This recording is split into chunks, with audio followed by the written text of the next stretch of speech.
every bartender is usually carrying themselves like a cool kid, where I do the opposite, where I'm the one at the table that I'm like, dude, this is open spread. Come in. This is a household. This is a family. Do you think Mezcal would be where it is today in terms of growth, Without the numbers of sales and all of that without tequila?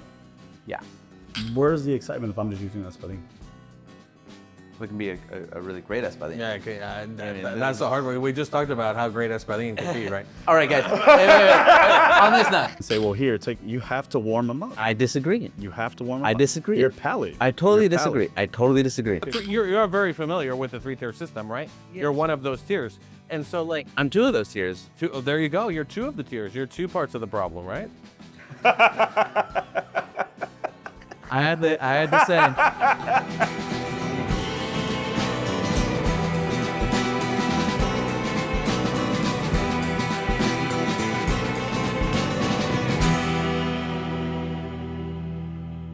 They should not be putting mezcal in well cocktails or in the well at all. No, but hey, we should introduce Moche. He doesn't want to introduce me. He knows what the fuck I am. Yeah. Say my name. Are you blushing? Who found this guy? I mean, he was on the street literally when I rolled up. I literally picked him up off the sidewalk. Yeah, soy de la calle, whatever. He was shopping at Nike. No. Ouch. I was shopping. Ouch. Nikki. Nikki? Yeah, I heard that's what they say in Oregon. Oh, Yeah. Have you been to Fred Meyer's? I think you heard wrong. You mean Tom Hardy's? Wait.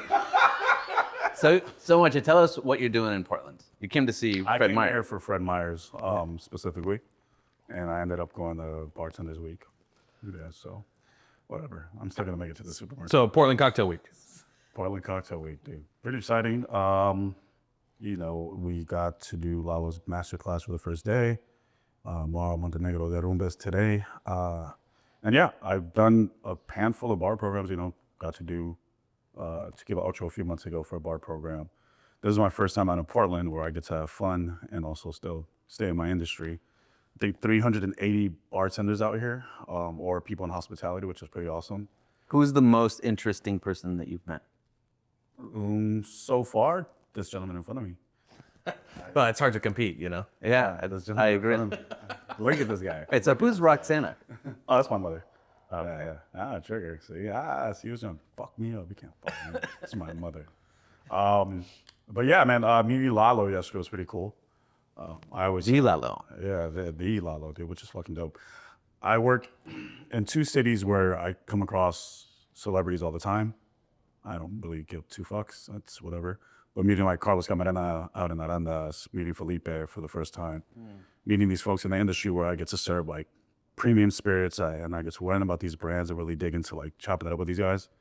That's where I get like my fanboy moments. That's because it's like historical. These guys have a presence, and most cats like Chava. Sure. Super chill dudes. You wouldn't expect them to be like so laid back, you know. And to share copitas with them is fucking dope. Yeah. Yeah, absolutely. Well, thanks for joining us on the podcast. This is actually pretty cool because we know each other Yes. from mostly social. Well, we first met on social media and then met up a couple times in LA together. And you and Fred know each other. Yes. And obviously, me and Fred have met before. But this is the first time that the 3 of us are actually sharing space together. And so this could lead to this could lead to an interesting conversation. 100%. Yeah. I'm excited about it. I wouldn't think in 100 million fucking years that I would be in Oregon talking agave, meeting industry cats, and you know, running into you is different because this is your territory. You run the place. Well, recording a podcast with a local celebrity. Mr. Choo Choo. No. He prefers Chewy like Chewbacca. The third. Yeah, so being here is pretty exciting, let alone to be talking and discussing agave, drinking some premium spirits is fucking that's a great thing. I've been in this industry for about 5 years, and every year has been pretty fucking awesome. Yeah. To say the least, yeah. All right, so tell us a little bit about that story. What got you into the industry? What got you into agave spirits? I became a specifically? bartender because I wanted to open up a sandwich shop in COVID time. All right. Yeah, I worked in sales for a long time. I worked in finance, worked for Chase. And one thing that I've always had mentally is just like, if I can learn a trade or a sales tactic or hospitality, like I'll learn it, I'll sell it. And I'm a shark. I like to be the best at what I do. And in 2020, right before COVID hit, I want to open a pop-up, like literally just a little pop-up sandwich, different sandwiches from around the world. You know, como saltado, our stuff. We make some great sandwiches. Oh yeah. I'm from Chancho, so I want to do different like cultural influence sandwich. And COVID came and that didn't fucking happen. So I got influenced to become a bartender, and I laughed at the idea at first because I was like, what the fuck? What am I gonna do? Like, I'm gonna shake tins? Like, this fucking stink. And it was fucking hilarious to me because I was like, that's not Did the motion come naturally to you? it's like that. So yeah, I somewhat scoffed at the idea, and it was very overwhelming when I first got into it because I was like, I know how to drink, I don't know how to make a drink, but I also come from like cooking, so like sazon, flavor, profile like that is natural to me. So when I got into the mix, I got behind the well, I fucking instantly fell off. Fucking instantly, dude. I started fucking with the cores, Amaros, and everything, and every month was like a gradual step to grow. I started bartending. So what was your first gig? I had a CPK, California Pizza Kitchen. CPK. And all right. most of the bartenders hated me because they were so settled in their ways that they were like, the fuck is he doing? Like, why is he caring?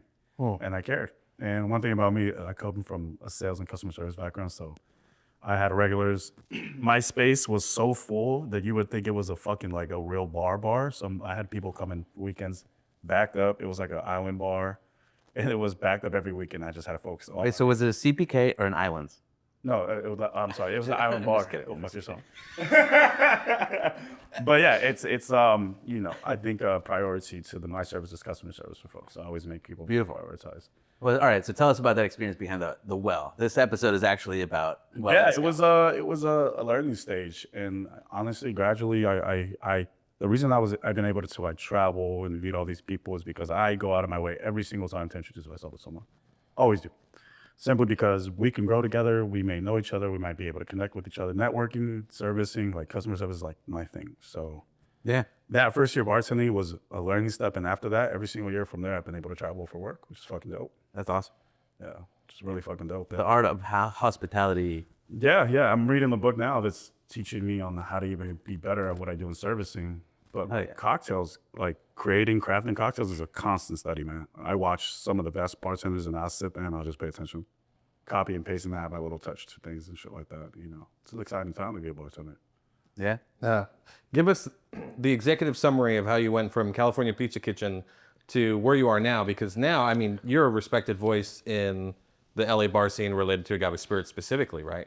And I know for a fact, like you talked about earlier, you've gone down and visited production in tequila and met some of the major players and master distillers in tequila. But you've also gone down and visited production in Oaxaca, I know, and met some big cats down there as well.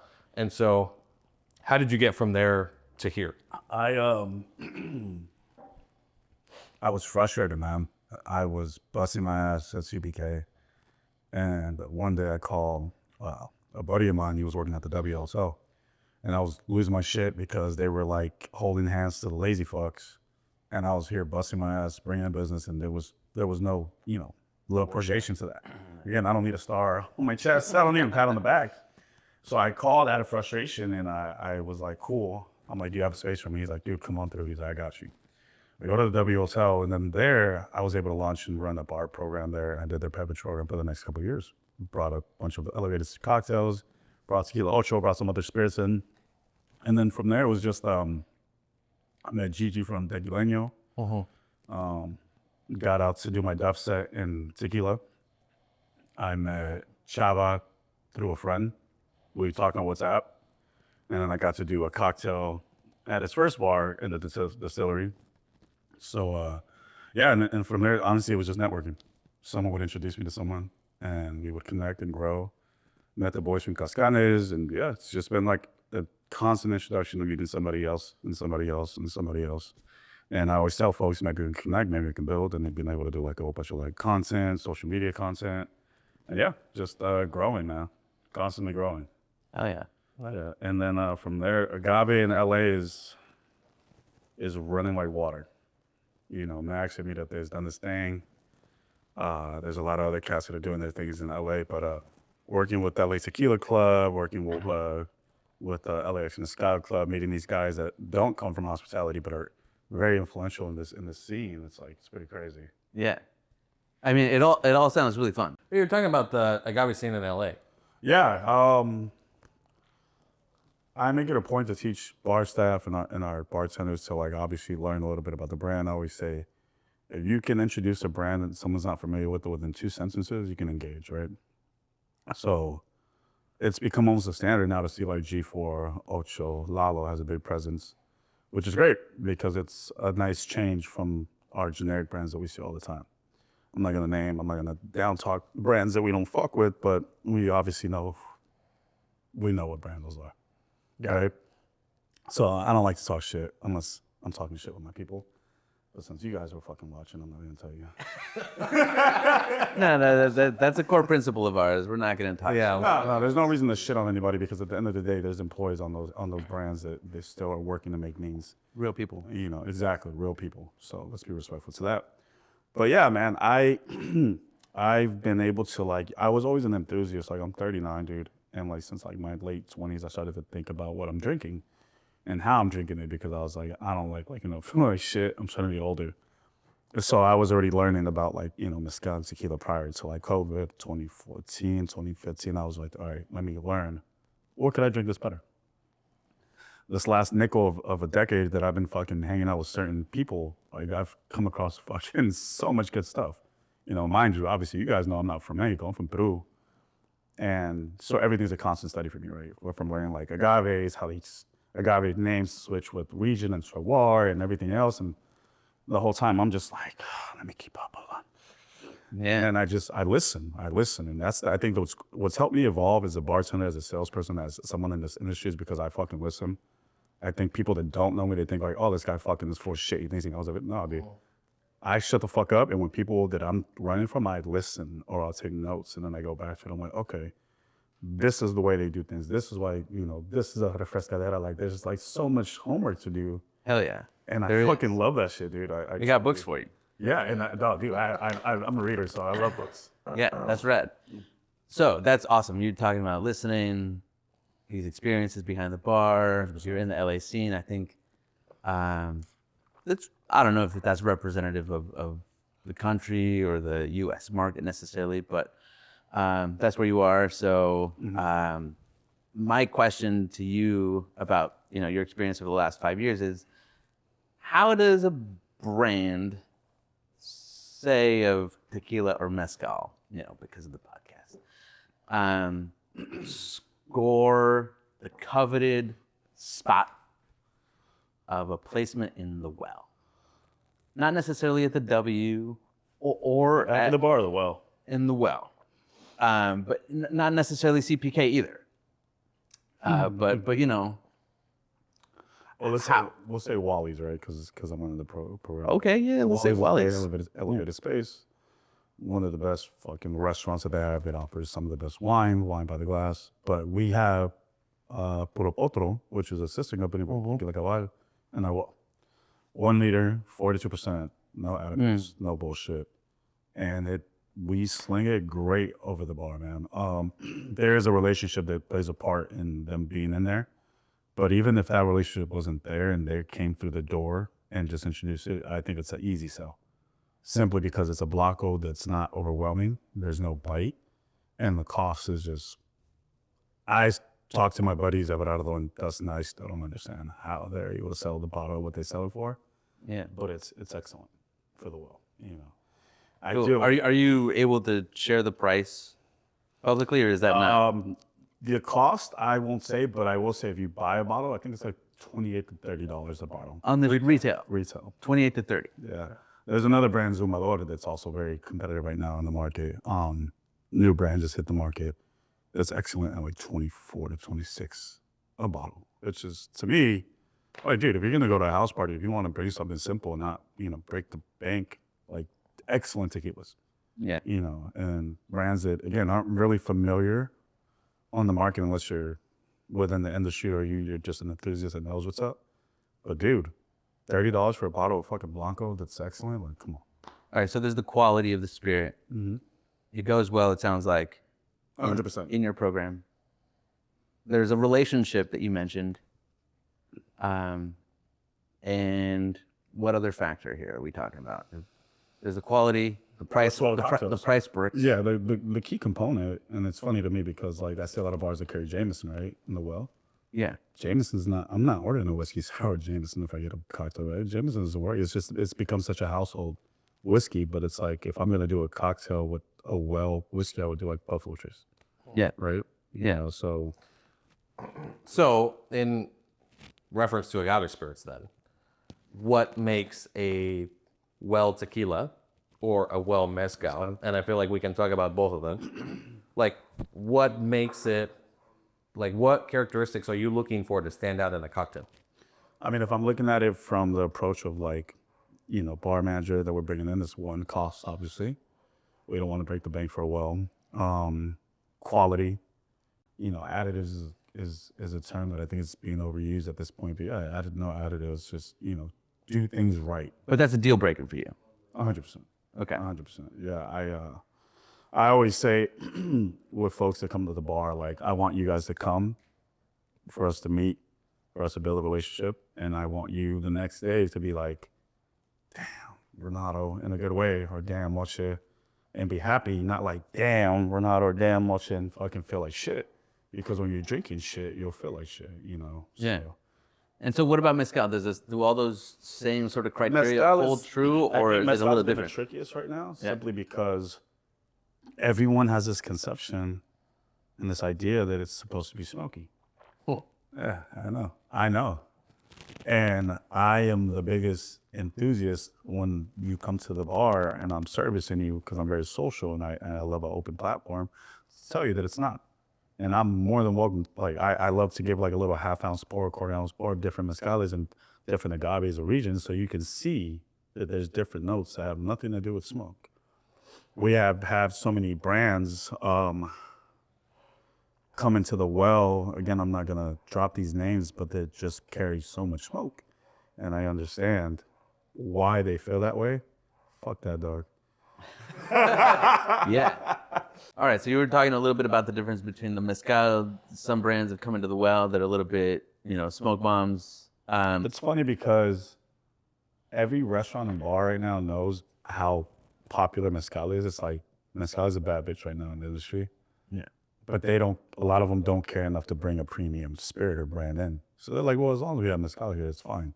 So they're using brands that are very basic in the sense that there's no. Okay, so what is it about the category that you think makes them not care? And what I'm really asking is hang on a second. Let me just ask this question. Please. A place like Wally's, very well respected. I don't know if you've been there. It's good. They've got a couple of locations. They have both retail and a restaurant space. Not Michelin star level, but very premium for sure. Very white napkin, kind of fine dining. And I'm wondering, have any of those brands, come with a, little side piece? Oh, a little extra? Yeah. I mean, a little grab bag for everybody. Yeah. I mean, I know there's there's always brands that will break off to get on the back of the bar, right? But it's just hard to answer that, ideally, simply because. No. I mean, this podcast is about being real, about talking about controversial topics. It's all right if you don't name names, but like if it happens, it happens. Yeah. And you can say like if it doesn't happen, it doesn't happen. If it has happened, I haven't seen it, and maybe they're paying the people that that are on the back end of things. But yeah, it's just we're constantly adjusting our bar right now at Wally's from being simple to now we have like Burro Minero back there, we have Cabellito, things like that. We have Fortaleza, Ocho. On the back bar, on the back. not in the well. No. Yeah. In the well. In the well, good. Well, yeah, in the well. You just finished that thought. In the well, we do have. I mean, our well is different, you know, because and stepping away from agave, like our well, we carry goose, kettle, belvedere. Like most wells won't carry those type of things. Those are Aquar spirits for a lot of brands. We carry cavado reposado in the well, Wow. which is pretty fucking bananas to me. Yeah. back then. Simply because cavado itself, you go to most bars with cavado repos there, the pour is gonna be like $18 to $20 a pour, which is excellent. So fucking great tequila. Yeah, we carry that in the well. So our well's not generic. Yeah, so I guess I'm here to make a claim that any brand that's really building their brand on, you know, moving high volume and cut rate pricing, that's really taking mezcal the way of the soulless sort of industrial path that tequila has gone. And so, you know, do with that what you will. But I don't want mezcal to go that way. And so what I'm hearing you say is that, you know, maybe it won't. People have a lot of respect for mezcal. People, if they can't afford it, as long as they have some mezcal in the well, at the bar, in the back bar, that's great, and you'll pay a premium for it. 100%. I've got to jump in here for Yeah. a second. One, I appreciate you sharing your perspective, but I'm not sure that his bar that you're working at is necessarily No. representative No. of the industry. Agreed. Right? You're talking about this is a more elevated program in general. 100%. Second, I can't help but disagree with your premise of like, well, mezcal is going to turn mezcal into tequila, right? Because I think that's a little bit of an oversimplification of the tequila industry. And specifically the soulless claim. I think there's plenty of tequila that is made in a traditional way that has a lot of love and heart and tradition invested into it. Yeah, sure. Right? And so I think it's a little bit of an oversimplification to say, hey, tequila is this soulless agave spirit category, and we're really just trying to make mezcal, not tequila, right? There's bad tequila, absolutely. But there's also bad mezcal, right? And I feel like we can balance between the both of them in terms of the industry. I agree, but if we take a look, you know, at the macro level of these categories, you know, tequila is, you know, a $10 billion industry, right? And so I don't know, you know, I agree with what you're saying. There's bad mezcal, there's bad tequila. But how much of that category would you say is like this high quality tequila that's preserving, you know, the tradition, right?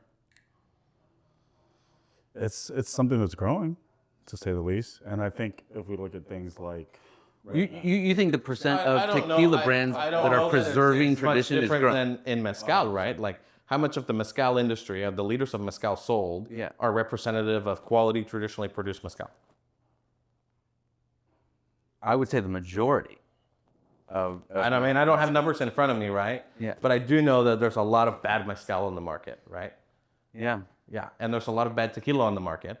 Well, And okay. I feel like, yes, like that's why a lot of us do what we do, right? Is to bring out and do education and promote brands and producers that we think are doing things the right way.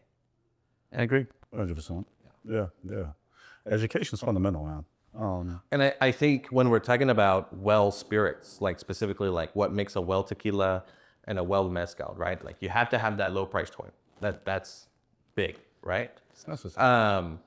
Quality, I think some bars, thankfully, take into consideration quality, but I don't think most do, right? And I think specifically, I kind of want to hone in on this like topic of well mezcal and the fact that it has to be smoky. Because when you're talking about going to a bar and you see a mezcal cocktail on the menu, maybe a mezcal margarita, right? Yeah. Simple riff on a margarita, use mezcal in it. As a consumer, not us, right? An average consumer who goes into the market and orders a mezcal margarita, you're expecting that tequila or that margarita to come back with smoke flavor in it. 100%. Right. So if you're using a mezcal that's not overly smoky, Like a quiche. sure, it's not going to give that profile that the consumers may be expecting, right? And so I feel like that's like a little bit of a conundrum we've fallen into is bartenders have come to use mezcal as adding a smoke component into cocktails. And that has then led to major brands that are typically taking up the well in the majority of these bars to produce an overly smoky profile on their agave 100%. in order to meet that desire to be able to use Look, this smoke component. Moche, you were talking about education being crucial. Can you say more about that? Yeah, like honestly, I have a bar team there, right? Every other week, I'll send them like YouTube videos, I'll forward pages or books that they can read on so they can learn. And then we host tastings for them. Or I'll even give them like little 2-ounce bottles, minis, boom. Try this, try this, try this. A lot of folks don't understand that they think agave, they don't know what agave is. So, the generic, right, espadín. A lot of folks think espadín is a basic, I hate to say it, but I think it's a basic bitch because it's the standard. But then if you have like a cinco sentidos espadín or like a espadín, a lot of times it's not just the agave, it's the maestro, the people that are putting their hands on these things, the ones behind the scenes that are cultivating it and giving us these spirits to drink. So I've described certain mezcales to folks. I'm like, yeah, there's like dark chocolate here, there's minerality, bell pepper, jalapeno, and there's just like along the way because they don't expect that to come from mezcal. I love that. And I love that, you as the bar manager are pushing the education. But I guess to your point, Chuey, I would say that it's on the ownership and perhaps the management. But if any bar, regardless of their focus on the bottom line, if their intention is to support traditional agave spirits production and the culture in general, they should not be putting mezcal in well cocktails or in the well at all. But Fred, here's my issue. Hang on, let me finish. If you do, the price should not be such a factor. The price they pay should be the price, the true price. You're the saying fair no mezcal in the well. price. Well, there can be, but they have to pay the fair price for it. That means going all the way back to the fair market price of agave, to fair living wages for the maguilleros, the mezcaleros, everyone up the supply chain. I think in an ideal world, absolutely, right? But here's my issue is that the majority of bar owners, especially if we're talking about like less commercialized, right? We're not talking California Pizza Kitchen. We're talking about like maybe a locally owned bar. There's some exceptions to this, right? But the majority of them are not starting a bar in order to respect agave culture and the heritage of mezcal. They're trying to run a profitable business, right? And so how do we balance that, right? Like how do we balance the fact that their goal and ultimate end goal is to support their families and run a profitable business for them and their employees, while also balancing I think what exactly kind of what Moche spirits said, that they education. use. Education's fundamental.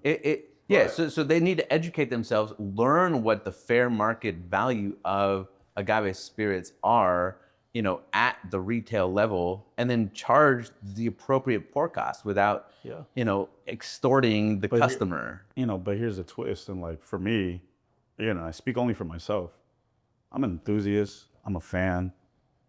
And when it comes to my job, right, I'm a bartender because I have to make my wages. I have to make my money to take care of my household. Yeah. But, if not for that, I would just fucking be getting drunk at the bar all day. I love what I do, but not every bartender works that way, unfortunately. They don't give two fucks. How many times do you go into a bar, they're just like, Yeah. what do you have? Like, it's so offensive. Every bartender is usually carrying themselves like the cool kid, where I do the opposite, where I'm the one at the table. I'm like, dude, this is open spread. Come in. This is a household. This is a family. And I wish that everybody approached it like that. They don't. So for me to learn these things, to approach these things, to execute these things, it's easy because I actually give a fuck. The other concept here is how many bartenders do, because that's the uphill battle. Yeah. No, I think that's a great question about balancing the two. Yeah, and also when you do have bartenders that give a fuck, right? Are those bartenders always the decision makers about what product gets placed in the well and who does the ordering, right? Like, those are the people that need the education. But I mean, like I said, I think we have like the ideal world and we have like reality, right? And so what can we do in reality to like balance out those things? And what role does well mezcal and well tequila play in that conundrum, right? And so like you brought up the fact of like, should mezcal even be in a well? Should mezcal, and so my challenge to that is like, should mezcal be used in cocktails? Hell yeah. Yeah, beautiful cocktails that are tailored to the spirit, and perhaps only signature cocktails. You know, something that's gonna sell at $20 or more. Cocktail been used for a handful of places, and my niche is always using a premium brand. Yeah. Not like I'm not saying like I'm saying just a premium brand, like a good brand, a name that's familiar or a name that's a good fucking spirit behind it. Because I always feel like if you're gonna have a specialty cocktail menu, and you're using well spirits, like that's how is that special, right? Right. So with that being said, like, yeah, it's just like you wanna focus in on these brands, and specialty cocktails is a perfect way to explain it. I've had conflict with friends of mine. They're like, oh, you can't use that agave in a cocktail. So my counter to that is if I'm making an elevated spirit or cocktail or like a great cocktail or something that I've created and crafted, why wouldn't I use it? And it's no disrespect to the maestro, and I've had this conflict, and you work for a great brand. This is my 2 cents, and it's been the trigger to some folks, and I've had bartenders that are like, nah, dude, I do the same. I have to say, it's a trigger for me. Yeah. But I have come around to this idea of the balance, and if you are willing to pay the cost that it's worth, who am I to tell you that you can't put, my premium agave spirit in your cocktail? Yeah, just look at it this way. If I love making a naked and famous, the last word, a Negroni, strawberry coconut Negroni, and all these different riffs of Maros that are super hard to allocate, where's the excitement if I'm just using espadín? It can be a really great espadín. Yeah, okay, that's the hard way. We just talked about how great espadín can be, right? All right, guys. Wait. On this note, fellas. Hey, Qué Penca. I was tracking with you. What the fuck am I drinking? I'm going to go ahead and say this is the Destino from Cascaway.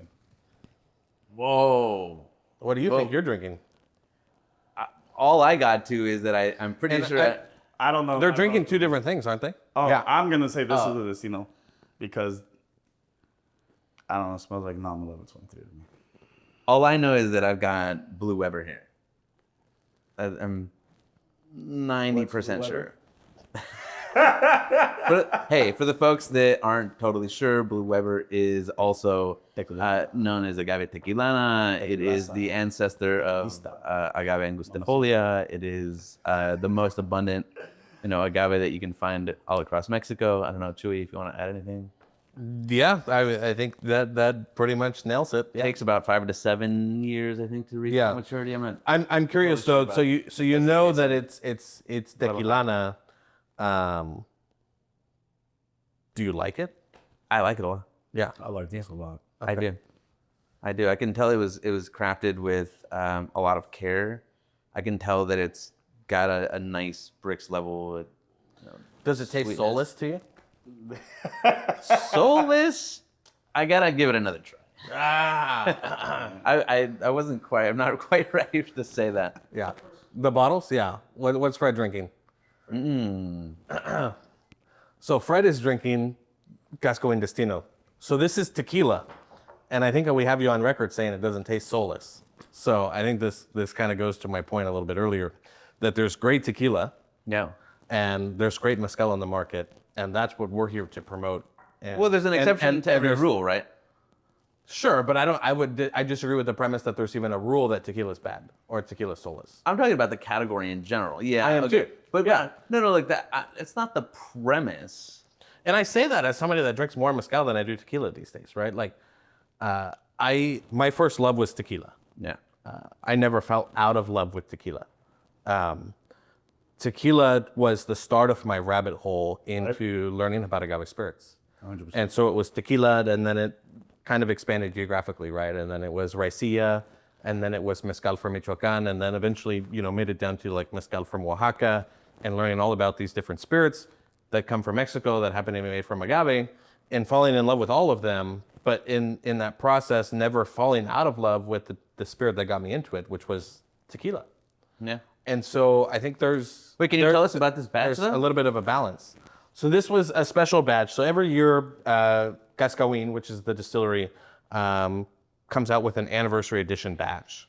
So this anniversary edition batch is actually a blend of 6 different tequila blancos that they blended together, right? And so essentially, there's the first 3 that are all cooked in an earthen pit, crushed with a tahona, and then during fermentation is when they split the batch, and you have 1/3 fermented in cement, 1/3 fermented in wood, and 1/3 fermented in stainless steel. Whoa. So those are the first 3 tequilas. And then the next 3 tequilas are cooked in a brick oven using steam. They're crushed with a roller mill, and then during fermentation, they break them again, and you have wood, cement, and stainless steel. Those produce 6 uniquely different Blanco tequilas that are then blended together to produce Cascawin Destino. Wow. That's interesting. So what's And this comes This in is at a I think, very around interesting 50, 40, concept. 49, 50%. I mean, it's a fascinating concept. Do you have any idea what the story is that got them to the decision to make I that do. blend? Actually. Really? What is Moche drinking? Yeah, what am I? Oh, that's where okay. So Did he guess it? no. I guessed He thought he was 11.3. drinking what you're drinking. Okay. So Moche is drinking an anniversary edition that Once. came up before Damn. this. This is So this is 11 bricks or once bricks. So the concept behind once bricks was essentially half of Destino. This So was a 2024 release, right? so this was a fermentation experiment. This was the 2024 release. This is 23. Yeah, this was 22 Yeah. or 23. Did the Reposado come wait. before or after? After. Yeah, 20. so this was 22. So essentially with Once Bricks, it was an experiment in fermentation. And so they did a batch of tequila cooked in brick ovens I'm your favorite. for crushed with a roller mill. And then for fermentation, they split them into 3, right? So they have wood fermentation, cement fermentation, and stainless steel fermentation. And they left it there. Once Bricks is the controlled variable in the experiment. So they started all the fermentations at 11 bricks. Do you want to explain what bricks is just for our Sure. audience? I'm not a scientist and not necessarily an expert in this, but to my understanding, bricks is a measurement of sugar content. Like in- terminology for sugar content. Absolutely, yeah. So it's a measurement of sugar. So if you say there's 11 bricks, that's one amount of sugar versus 20 bricks is more sugar than 11 bricks, right? And so you can read bricks levels from agaves in the field, you read bricks levels from agaves that are cooked, and then when you're starting fermentation, you're reading bricks levels to know what the sugar content is of the mosto that you're starting to ferment. Right. And the bricks level doesn't just appear on the agave itself. Like you have some kind of a tool There's to a measure tool. that. Yeah, there's a tool to measure it, for sure. Pull out your tool.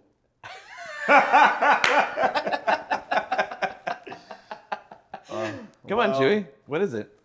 What's what? Show us. Pull out your big tool. I mean, like I said, I'm not Now, an this expert. this but- is delicious. Thank you for sharing this. Yeah. So I'm anyway, enjoying it so very this was released a couple years before this one, right? Yeah. And so I feel like Destino kind of built on the experiment of Once Bricks. And so they have these 3. So these were 3 distinctly different distilled blancos. I've shared this with folks, and a lot of folks have they're like, this is the best Blanco I've ever had in my life. Really? Yeah, and I'm not mad at that. You know, it's hard for me to ever decide. Can I try yours? Yeah. Yeah, give me a sip. You want it out of my mouth or out of my thing? A ver tus babas.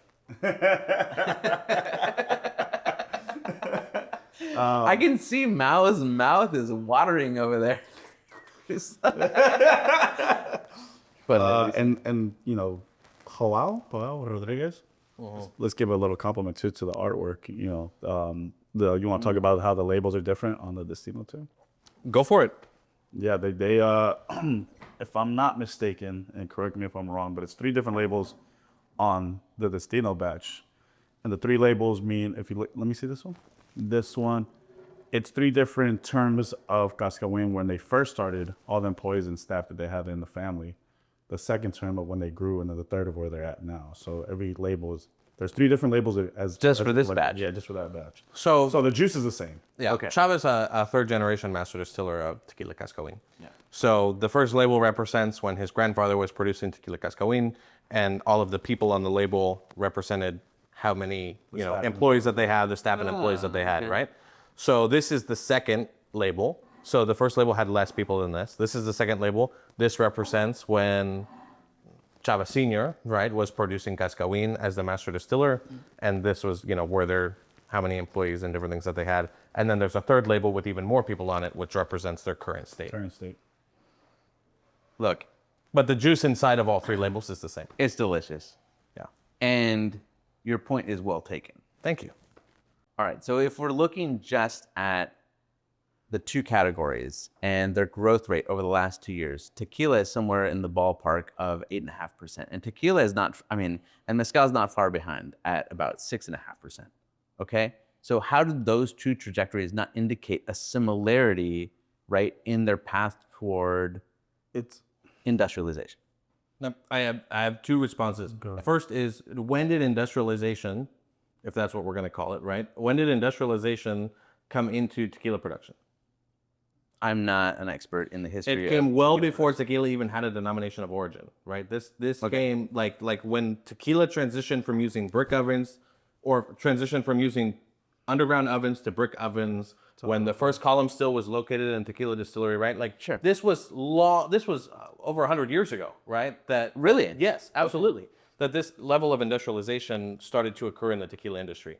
And so I'm hesitant to say that the tequila industry was industrialized by like the American bar scene, right? Or like this demand globally for product, right? Because tequila's been exported before it was called tequila, right? Like, Americans had a desire for vino mezcal from tequila for a long time, right? And it was shipped up to northern Mexico. I didn't know that was happening before, it was called tequila. Absolutely. We know yeah. mezcal, yeah. And So, what would ballpark, and my other decade are we talking about?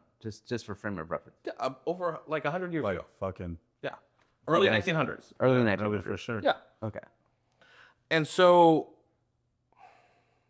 there's that, right? So what I have to say is like the industrialization of tequila didn't happen recently. You can say that there's been more industrialization recently, right? With the creation of a diffuser, different things like that, right? But like still like what we would consider industrial in terms of mezcal production, right? Using an autoclave, right? Using machinery for distillation, the use of electricity and technology, like all of this different technology in the process of the production, being able to read an accurate measurement, a scientific measurement of the bricks level, a scientific measurement of the alcohol production, all of those different things is not like new in the tequila world. And my second thing is when you compare the growth statistics between the tequila industry and the mezcal industry, I think they're always going to be connected because I think, and this is not a dig on mezcal at all, I love mezcal, but mezcal is also, some of the growth to mezcal is on the coattails of tequila. I agree. So as the tequila industry continues to grow, and there's kind of been a growth and movement in the tequila industry in the last handful of years, really highlighting quality production, what is traditional production, what is, quote unquote, additive-free production, what does all of that mean? I think that lends even better to then transitioning into a conversation about the production of mezcal. It should be a compliment, not a competition. Absolutely. Simple as that. These spirits work in tandem. And and this is, it's funny. I have a bias, right? So I started an Agave Club for a reason, right? It's not a tequila club. There's tequila clubs all over the country. You have an agave club? Yeah, I do. It's pretty small. You probably What's it called? It's called the PNW Agave Club. You'd never heard of it. Pacific, but people fucking. But anyways, no, I'm making a serious point here. Like, we intentionally were not a tequila club, and we intentionally were not a mezcal club, right? We're an agave club, and we have members in our club that come to events that are tequila drinkers that don't really fuck with mezcal. And I challenge them to come to all of our events relating to mezcal. You are doing the Lord's work, Chuey. I want them to learn something, right? And I want them to continue to experiment and develop their palates to appreciate mezcal. On the other hand, we have members in our club who they're mezcal nerds, right? Like they love mezcal and all they drink is mezcal, and they tell me, Chuy, I don't drink tequila anymore. This Or like tequila's down here for me. I'm here for the complexity and like aggressiveness of mezcal. This is my and I point. challenge those same people to come to all of our tequila events because who knows, I might blow your mind. It's been, and this is what I'm saying. It should be a Consider my mind compliment, not a blown. competition. Again, I speak as an outsider always because I tell folks, look, I'm not from Mexico. I have my Mexico validation card with my folks. There are agave spirits from Oh Peru. yeah, of course. Hey. Agave de los Andes. And there's a lot of good stuff. But when I say this, is just like, and I've noticed this, mezcal nerds are like, oh, I don't fuck with tequila, and they downplay it. I don't understand that. And tequila enthusiasts, well, I can't do mezcal. So being that you have your agave club, being that you run these events, it's great that you challenge the two because again, there's no reason that we should both tell each other, both groups should say fuck off, when everybody else from the outside is looking at them as the same. Because our growth and success, like you mentioned with your numbers, is tied together. Fuck yeah. I disagree. You disagree? Give me your opinion, please. Do you think mezcal would be where it is today in terms of growth, Without the numbers of sales and all of that without tequila? Yeah, I do. And I say that with caution. Not just to play devil's advocate. but yes. I'm not. Hey! A full disclosure: I'm an agave spirits importer and distributor. Have been for 5 years now. Not a terribly different story from you, Moche, where it's like my portfolio in the world of higher education dried up in the pandemic, and I decided to do something different. I went down the rabbit hole of agave spirits a long time ago, and then decided to pull a trigger in the pandemic. And so,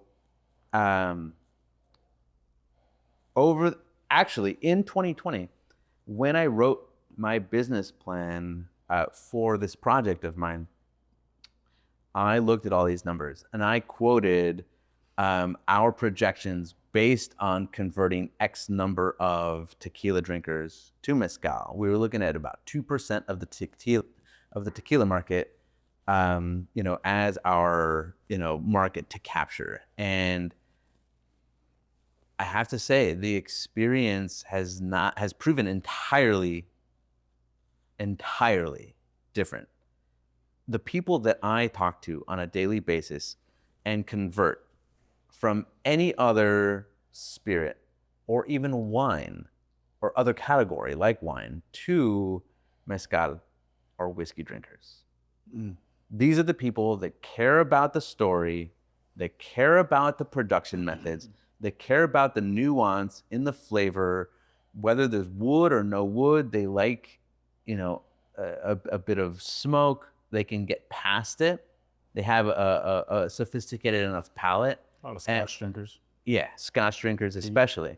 They look for that sweetness. They can differentiate flavors on their palates. And I think that these are the people that care about those stories and have really catapulted mezcal beyond anything that I think that the tequila industry has done. The tequila industry opened the doors to, I think, Mexican agave spirits generally. But also to clarify, the products that you're selling are higher end sipping mezcals, traditionally produced, more expensive bottles. This isn't like the majority of mezcal consumption. That's a part of my portfolio. Our bread and What's butter. the other part of your portfolio? Our bread and butter is espadín At 1 liter. at 1 liter that is available for cocktails. Yeah. Is it soulless? It's not soulless. It is soulful. This is sold less. I have to admit, this is our best year on record, actually. So I'm pretty proud of that. You guys have been making noise in the city. We're also getting very familiar. We're very proud of it. It is family owned, family operated. Everyone has fair living wages. The agave is only harvested at full maturity. We have full control over that. Yeah. The family has plenty of agave fields, so we're not in a position, fortunately, that we have to sell at cut rate pricing to grow our brand. And so we feel good about our fair your price price. for this, but And it's not unfair, and people that want to support the brand and traditional agave spirits are willing to pay for. Yeah.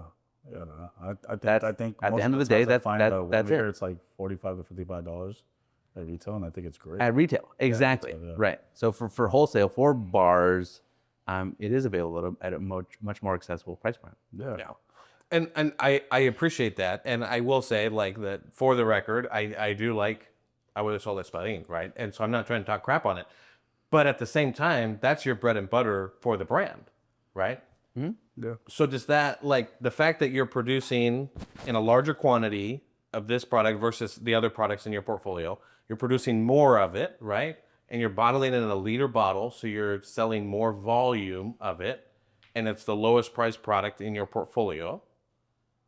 That also, that margin that you're making on that helps to support the small batch, the even smaller batch. I'm not saying that your Espadín is mass produced, right? But your even smaller batch, more rare agaves, these other unique expressions are able to come to the market because of the Espadín. Right, but we're talking about a refined business model that is not necessarily applied to, some brands that exclusively focus There's on steps on Espadín and the growth that really undercuts the market in order to take a loss, grow their numbers, and sell on a limited timeline. There has to be steps on how you gradually grow it with smaller produced batches, right? Simply because you have to introduce Espadín to the consumer before you can get them to a Tepestate. Sure, but what's working for your business model can't be extrapolated to the mezcal industry as a whole. Why not? Can it? Yeah, absolutely. So, like, doesn't that mean that these producers that are just focusing on producing Espadín and getting out into as many consumers as they can, right? There are these well placements, there's these introductory mezcals, for lack of a better term. Is that not ultimately growing the industry for these other small batch, more rare agaves as a whole? Like, if it's working, if that's how there's a symbiotic relationship between this more like cocktail focused or more volume, lower price produced Espadín helping to grow the rest of the portfolio, how does that not then extrapolate to the rest of the mezcal market? Do these brands not have a place in helping to grow the rest of the industry? I'm not saying that they don't have a place. I'm saying that their place is one that has a negative effect, one that drives us more toward industrialization rather than preservation of tradition. Preservation for tradition will always be a conflict because at the end of the day, businesses are molded for sales and income. Right, bingo. And that's why I'm saying, look, if you can't, these goals are not compatible. And if your goal is to preserve the tradition of mezcal production, then you should not also be putting mezcal in the well. And if you do, then make sure that you're paying the premium fair market price. Mezcal has to be in the well. Has to be. Why? Because without having mezcal in the well, you literally just remove it from. Go ahead. No. Yeah, I'm holding my question. Stuff from the well it takes away your options. So like I per se can sell premium spirit on my wall because I'll introduce it, I'll tell the story, I'll sell it because the consumer's gonna be like, well, fuck, I love the introduction you gave me. They won't even flinch at the price because I've already sold it by telling the genuine, giving my honesty. But not everyone can do that. And so if a consumer is just naturally coming in and like, oh fuck, I want to try mezcal, I've never had it before. Can I get your mezcal? Well, we don't have mezcal now. All we have is on the back shelf, and they're gonna say no. We're gonna lose so much in sales, Right. and it's fucking. Okay, so tell us, what do you use to introduce your regulars to the category, or even if To the category, if I have an option, a quiche, usually. Just Okay. quiche agave is like a matter of quiches. I have a little bit of a sweeter. not what's in your well though. I have a quiche in my world. You have a But quiche he's in the your exception, right? Like, he's the exception to the I have a rule. quiche in my well. But I mean, you shared an anecdotal statement earlier about your experience in selling mezcal and that the majority of consumers that you're able to convert come from more of the whiskey world, whether that's bourbon or scotch. Yeah, and Like, a lot of times it comes from Scotch. My anecdotal story from like somebody who's, talking to people about agave spirits is a lot of times if I encounter somebody who tells me they already love mezcal, that isn't one of us, right? Like not a mezcal nerd who's already gone down far down the rabbit hole, but they're like interested in mezcal. They're like, oh my gosh, I love mezcal. Most of the time, they were introduced through a mezcal cocktail. 100%. Um, 1,000%. and that is the starting point that I'm then able to take them from there and help to convert them into Drinking the meat. drinking it neat or drinking cocktails with higher end mezcal in them, all of those different types of things, or like understanding the complexities that go into the industry and the production of mezcal. And so like that's my anecdote. Sorry, I agree with that, but that fact does not negate my claim. I'm not saying it does. I'm just sharing my anecdotal statement because you shared yours. That's great. Like, and I feel like none of our experiences are being offered to prove the truth of the matter asserted, right? Like they're really just like our experiences, right? And like as much as we might like to think it does, like our experiences don't represent the entire industry Agreed. because Moche has different experiences than we do. 100%. Well, see, and that's the thing. Like with my brand, because Moche is my brand that I do projects with, I do bar takeovers. And the whole concept behind the bar takeover is like, look, you're going to have a brand owner or brand ambassador come in, do a tasting. There's going to be maybe 30, 40% of folks that are enthusiasts. They really care. They're going to sit down. They're going to take education. The rest, they're just here. They're just shooting. They're on their phone. They don't give a fuck. So my whole concept and ideology behind the programs that I do was a bar takeover where we're creative cocktails with small brand spirits. Because the thing is, you can't capture a person long enough to give a fuck, no matter how great the spirit is, no matter how much education you're pouring in. So why don't we just do a cocktail hour where the bartenders get a platform to create something great, and we get to use premium spirits, and then the brand ambassador, the brand owner, they're going to be there in that social cocktail hour, and they can say, hey, did you like that? Yeah, that's great. This is my name. And it's way more organic to introduce yourself and introduce, like, let's say I was someone, be like, oh, that's perfect. This is my brand. This is my project. And the cocktail in hand is perfect. And then you can introduce a neat pour and compare the two. Because a cocktail is, we did that for Sabor y Cultura. We had a cocktail hour. And everyone was like, dude, this is fucking great. Because before I started drinking neat, I need a cocktail in my hand. Yeah. It showcases the spirit. And this is why I'm so like sold on the concept of like, So like Speaking of sipping we neat, use though. the same model for our club events, actually. So and that's not like a hard and fast rule, but It's also not the most unique idea. But I'm not saying I created it. But- I'm but- just but- building on the idea, right? Like the model that we see works the best with our club tastings is to start with a welcome cocktail 100%. at our events. Yeah. Right? Like highlight the spirit in a cocktail, get people's palates warmed up, right? Give them a little bit of liquid courage to then be interacting with people. Shout out Ernie. Give them that liquid courage, and then all of a sudden they're that much more open to the flight of mezcal or the flight of tequila in front of them. Yeah, I disagree with that too. Fuck all the You can go fuck yourself at this point. introductory welcome cocktail. Fuck you. Have a shot of mezcal. Today is That's about funny. That's not what you said when we were planning an Agua de Sol event with the club. You were actually very open to the idea of the welcome cocktail. I'm wearing a different hat right now. Why? Because today I'm Why not just be who you are? same person, different hat. You didn't hear me? But why do you have to switch your opinion on that? Like, why wouldn't you have pushed back against me when I said, hey, we want to do a welcome cocktail, and said, like you just said, fuck that. We're just going to do a tasting. Well, because when I wear the hat of salesman for Agua del Sol or Yukusabi or whatever brand, I defer to my partners who are more the experts in the retail space. So I'm a wholesaler. I'm an importer wholesaler. My job is logistics and finance.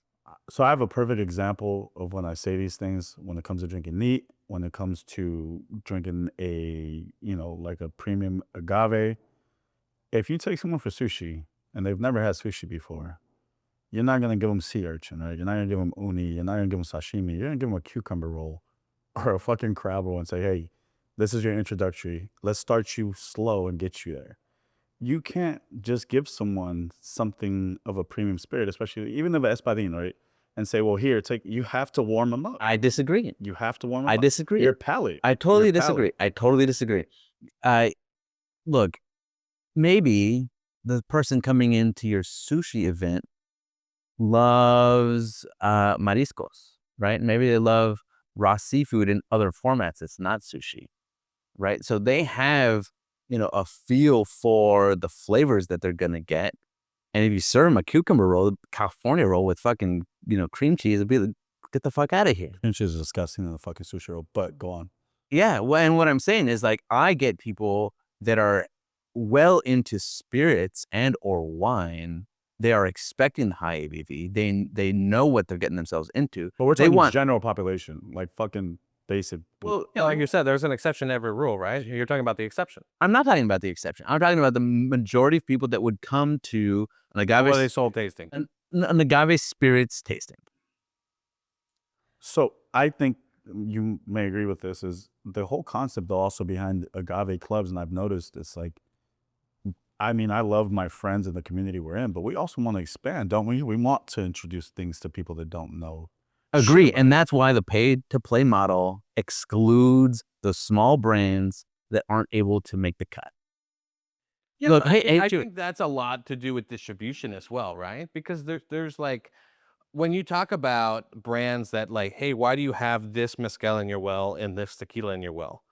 And 9 times out of 10, when I talk to a bar manager, it has nothing to do with the actual tequila or mezcal in the well.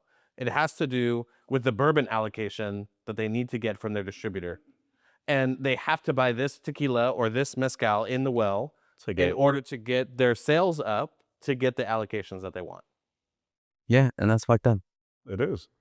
It's only started to shift because of enthusiasts, and because now it's become popular to use the terminology, no additives.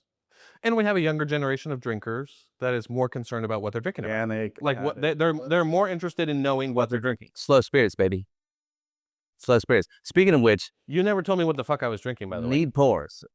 Yeah. Well, you didn't ask the question. You didn't ask the question. Well, what the fuck am I drinking? Now it's what the fuck am I drinking? You started that. Let me smell it. I'm just continuing it.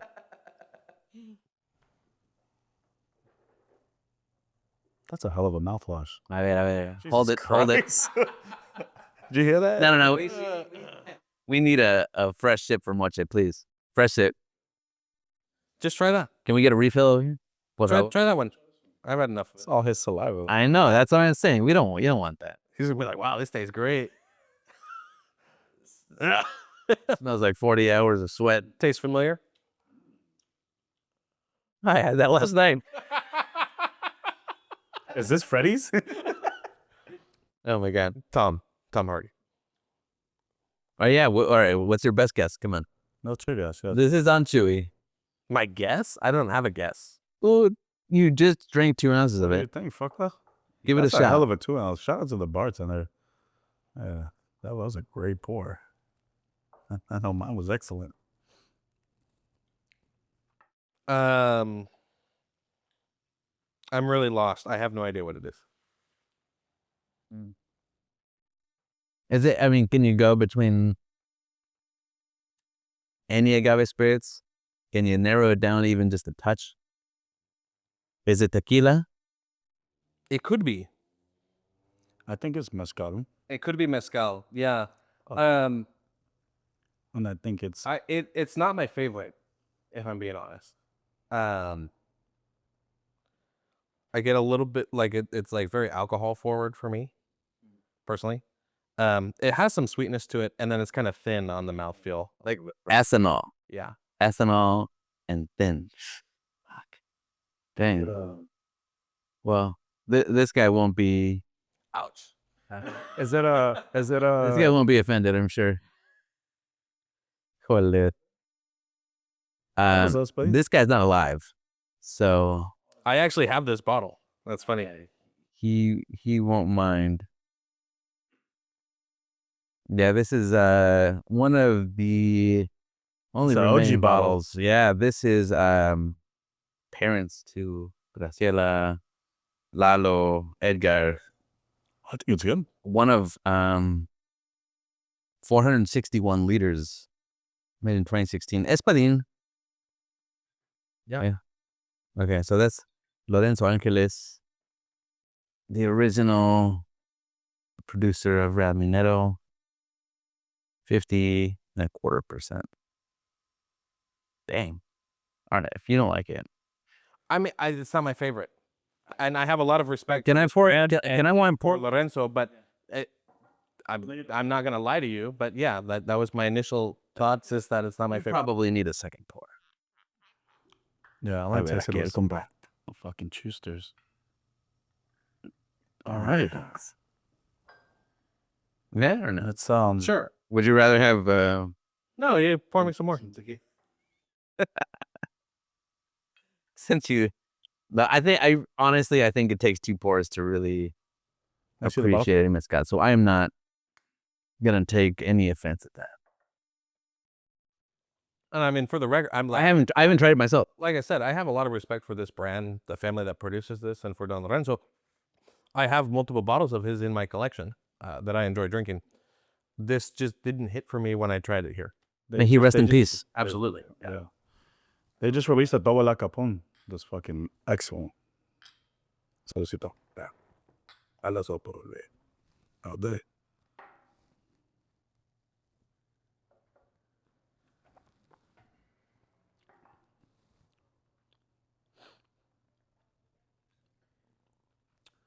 It has a dryness to it that's different for sure. It layers the mouth though. Well, I mean, their espadines are all premium, so Yeah. I mean, there is a part of me that really wants to keep Espadín right there. yeah. It's just it's the most And by that, what do you cost-efficient mean? agave at a premium level. Yeah. Out of the well. That's what I mean. Okay. Yeah. And if you want to use it for a cocktail, that doesn't mean it has to go in the well. That means No, you no, put it in a cocktail I can agree with for that. It's as just- like a call spirit for an extra $50. It's the mental state for folks that they think that even if they're saving $2 by ordering from the well, they're automatically that's what people are going to do. But if the bar has a mezcal cocktail on their menu, right? They're likely going to keep a bottle of mezcal in the well just for Yeah, but the I think sake of I think there's a difference between a cocktail on the menu that and has like a mezcal, like a house default well mezcal. Like, and hey, a well this is our mezcal, go-to mezcal unless you order something else. It's just the program of a well itself. In your well, you have liqueurs and you have liquor, right? If you take mezcal out of that denomination, like we're just taking steps back at this point. We want this to be as common as a gin. And I always say like gin cocktails, mezcal. I love a lot of gin cocktails. East Side, Last Word. How much better are those cocktails with mezcal in them? Fucking excellent, dude. I mean, I agree. Yeah, fucking excellent. So, and going back to tequila fucking opened those doors, man, and they came in running, and now mezcal is fucking flying. Yeah. I personally think that they go hand in hand because they complement one another, and they're both coming from Mexico. So why not love one another and fucking succeed when everybody at the end of the day is looking at them as brother and sister? All right, so where's that balance then that Chewy's talking about? I mean, I get the piece I don't about disagree with what he said though. I get there's the piece about education. No, but he's talking about getting these bottles at like he quoted a $28 to $30 price point for retail. What does that mean for wholesale? It's fucking pennies. I mean, it's very cheap. Yeah. Yeah. And that's not a sustainable price for any business. But if we look at that too, I mean, look at how many weddles have gone into Oaxaca and they just buy batches of shit and they fucking upsell the fuck out of it. Mezcal is fucking abused all the time by people that are come.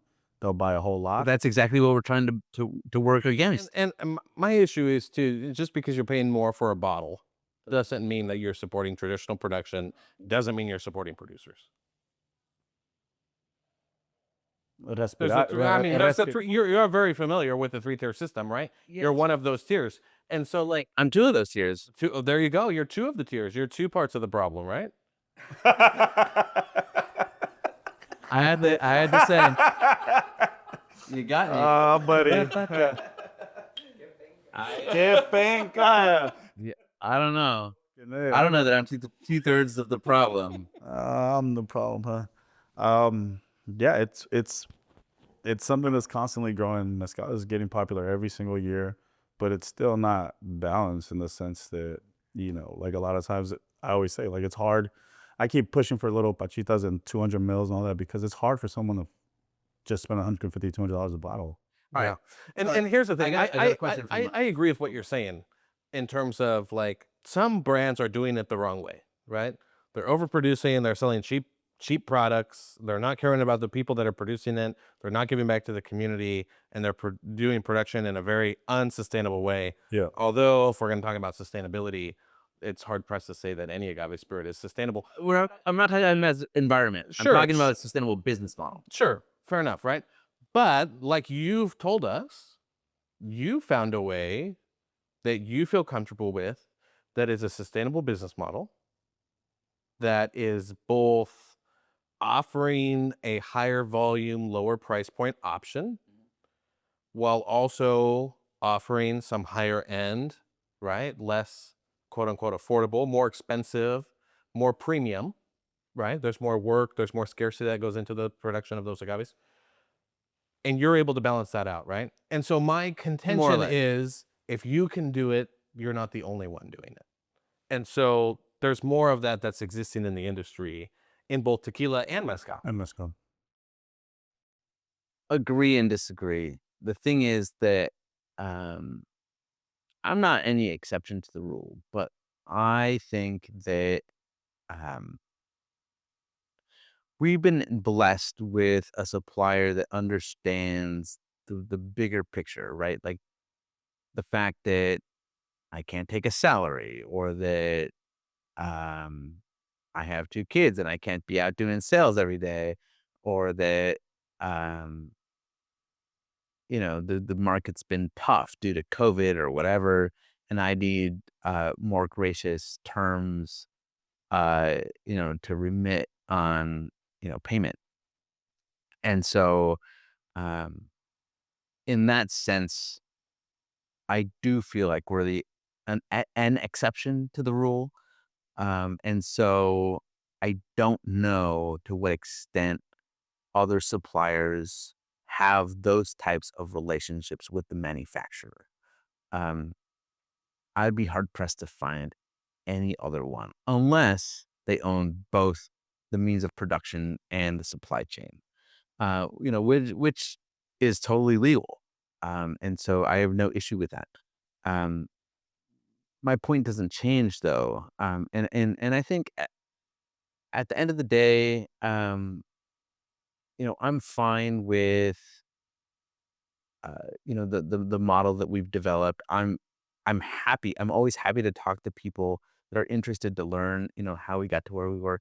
But truth be told, it's like several years of losses, right? And I'm just been very fortunate to have partners and family members that've been able to help us, sustain those losses.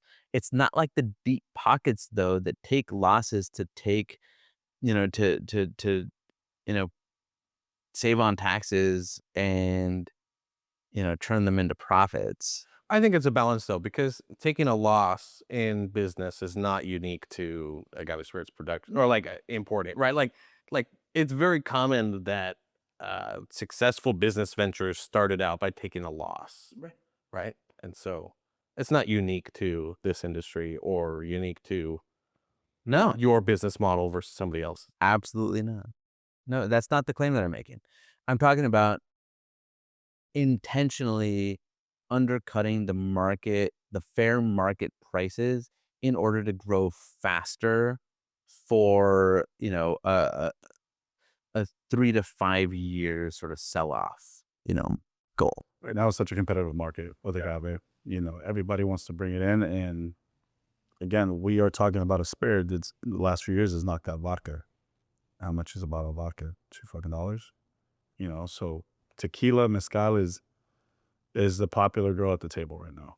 Now, how it's being approached, there's different opinions coming from a sales rep, a distributor, you know, coming from an aficionado, a sexy man running the Pacific North for us, you know? Super And then just sexy. as a dive bartender, which is myself, you know. Yeah, it's a different perspectives, and I think the best thing to be grateful for is to look at where we are right now. I say this all the time, like Felipe from G4 is a smooth cat, man, and whenever there's a tasting or an event, I've noticed Felipe doesn't care about us, dude. He wants the women's. He likes company of women, and we're in a place now that it's just like everyone's an enthusiast. So when we're there and everyone's like, he wants to take a picture, like, the fuck, I don't want to take a fucking picture. Like, where are the women? And now we're in the industry where everyone's becoming so attractive to this spirit, to these agaves, and you know, you couldn't speak about discussions like this 15 years ago because nobody gave a fuck. Little John said it was shots in 2010. Look where we are. We can have different opinions of what agaves are being used, if espadín should be in the well, and I think at the end of the day, we should just be grateful that the attention is finally being brought. The light has shined, and it's going to continue to shine on us for a long time. Absolutely. Yeah, we're fucking growing, man, and the way sustainability, tradition is, you know, I've heard this opinion about tradition, and I respect everyone's opinion to it, but I think we should also be grateful that we're continuously growing, and we're not slowing down. And as a bartender and as a fan, I'm fucking excited. You know, so Yeah. Cool. That's fantastic. Yeah. I love Cheers that. to I that. would love Thanks, to close Moche. on that now. Yeah. Right on. cheers. Thank you for the work you do in educating our, you know, consumers and our customers and our I mean, I can't fans thank and you guys enough because again, I'm just a student to this, and I'm gonna continue to just listen, grow, share cups, share little copitas, and educate myself. Because why not? This is the most exciting spirit to me, and I think it's one of the most exciting spirits in the world. And Hell yeah. I'm Yeah. so grateful for that. Absolutely. Yeah. Let's get you something better to drink because It's- I I'm not debating the quality of the mezcal. I'm just saying it's not my favorite, and I think that's okay, right? And because here's the thing, I'm pretty much an You're not invited to the palenque. an equal opportunity drinker.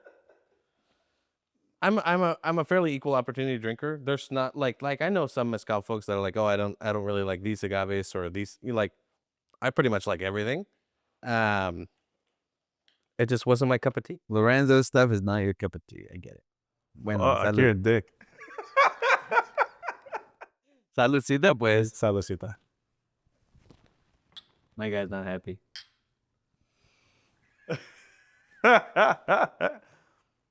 Oh man. Bueno, con su agüita. That's bad luck. For you? Yeah. I mean, yeah, I think Moche ended it well. My closing thoughts. I mean, when I first came into the industry of like mezcal and like learning more about it, I was definitely on the like purist side of things. Like mezcal doesn't belong in cocktails. Mezcal's for sipping. Mezcal, you know, all of these things. And I think as I've developed more and trying to be an educator, and talking with people in the industry, whether that's bartenders, bar managers, bar owners, importers, distributors, producers, I think I've really come around to the idea that there's room in the industry for both, right? And there's a right and wrong way to do it, but there's room for both, and we should be more inclusive than exclusive, and working together to advance the spirit of Mexican spirits, Mexican agave spirits, tequila and mezcal. 100%. The more we are the world community type shit, like, and support one another, the faster we all continue to grow.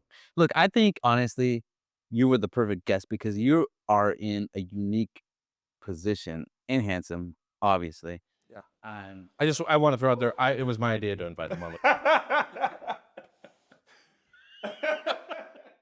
won't disagree with that. Thank you, Chuey, for inviting Moche. And thank you, Moche, for making the time to come out and join us. Thank you, Raj. I think we have a lot to learn from you because you are the one that really, I mean, and Chewy does as well. I have the least day-to-day contact with the end consumer, people that are actually drinking, tasting the spirits. So it's the feedback that you get and the education that you're able to impart that really helps us do our job because it's tough, like you know, 100%. Yes. selling the stuff that we think will preserve the tradition. It's a uphill battle for sure. And again, I just think that we should all lean on one another because I may be in the front, but you still come through the back. Saludcita, motherfucker. This guy always coming in like that. Now you know how to watch the podcast. Saludcita.